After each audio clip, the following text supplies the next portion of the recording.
کہیں دور، وقت اور جگہ کی قید سے آزاد ایک ایسی دنیا آباد تھی جسے زہرا کی سرزمین کہا جاتا تھا۔ یہ ایک جادوئی سلطنت تھی جہاں درخت بول سکتے تھے، پانی کی بوندیں گانے گاتی تھیں اور ہوا خوشبوؤں کے پیغام لے کر سفر کرتی تھی۔ یہاں کے باسی روشنی اور سائے کی کرامات سے کھیلتے تھے اور ہر رات آسمان میں نئے رنگوں کی کہکشاں ابھرتی تھی۔ زہرا کی سرزمین کا سب سے عظیم اور حیرت انگیز مقام نور محل تھا، جو چمکتے ہوئے نیلم اور چاندنی جیسے پتھروں سے بنا تھا۔ اس محل میں ایک قدیم کتاب سرمدی رکھی ہوئی تھی، جس کے بارے میں کہا جاتا تھا کہ اس میں دنیا کے سب سے بڑے راز لکھے ہیں۔ محل کی حفاظت ملکہ ماہ نور کرتی تھیں، جو روشنی کی جادوگرنی تھیں۔ وہ حسن اور دانائی کا مجسمہ تھیں، مگر ایک پیشگوئی ان کے دل میں خوف پیدا کرتی تھی۔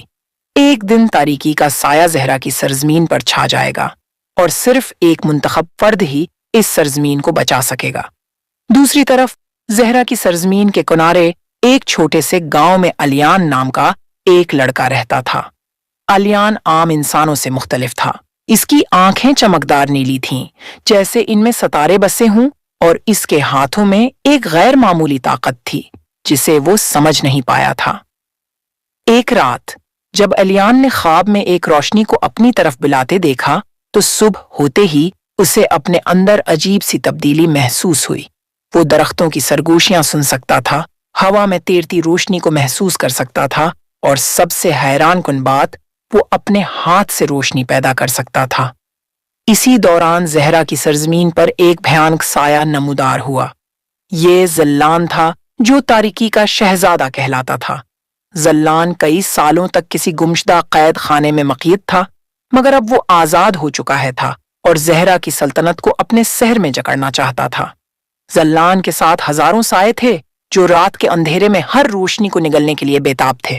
اس نے اعلان کیا، یہ سلطنت اب میری ہے، جادوگرنی ماہ نور اب میری قیدی ہیں، اور کتاب سرمدی میری طاقت کو ناقابل شکست بنا دے گی۔ جب الیان نے یہ خبر سنی تو اس کے دل میں خوف کی بجائے ایک عجیب سی روشنی جاگ اٹھی۔ اسے یوں لگا جیسے وہ اسی لمحے کے لیے پیدا ہوا تھا۔ ایک پرسرار بزرگ بابا زرقون اس کے پاس آئے اور کہا، وقت آ گیا ہے کہ تم اپنی اصل پہچان کو سمجھو۔ الیان، تم وہی ہو جس کا انتظار صدیوں سے تھا۔ بابا زرقون نے اسے نور کی طاقتوں کے بارے میں بتایا اور کہا کہ اگر وہ روشنی کے 3 پتھروں کو تلاش کر لے تو زلان کو شکست دے سکتا ہے۔ یہ پتھر پہاڑ فلک، دریائے نیلم اور وادی کہکشاں میں چھپے ہوئے تھے۔ الیان نے پہلا سفر پہاڑ فلک کی طرف کیا، جہاں ایک دیو ہیکل برفانی شیر پہرا دے رہا تھا۔ الیان نے اپنے حوصلے اور ذہانت سے اسے قائل کیا اور اسے پہلا پتھر مل گیا جو استقامت کی علامت تھا۔ پھر وہ دریائے نیلم پہنچا، جہاں ایک زہریلی بگلا ندی کی حفاظت کر رہی تھی۔ الیان نے اپنی روشنی سے پانی کو صاف کیا اور دریا کے دل سے دوسرا پتھر نکالا جو خالصت کی علامت تھا۔ آخر میں الیان وادی کہکشاں پہنچا، جہاں سائے اس کا انتظار کر رہے تھے۔ یہاں اسے اپنی سب سے بڑی آزمائش کا سامنا کرنا پڑا۔ زلان کے سائے اس پر حملہ آور ہوئے، مگر الیان نے اپنے اندر کی روشنی کو مکمل طور پر بیدار کر دیا اور اسے تیسرا پتھر ملا جو ہمت کی علامت تھا۔ تینوں پتھر حاصل کرنے کے بعد الیان واپس نور محل آیا، جہاں زلان پہلے ہی اپنی تاریکی پھیلا چکا تھا۔ ملکہ ماہ نور قید میں تھیں اور ہر طرف سائے ناچ رہے تھے۔ زلان ہنسا، تم ایک عام لڑکے ہو، تم مجھے نہیں ہرا سکتے۔ الیان نے تینوں پتھروں کی طاقت کو یکجا کیا اور ایک سنہری روشنی آسمان تک جا پہنچی۔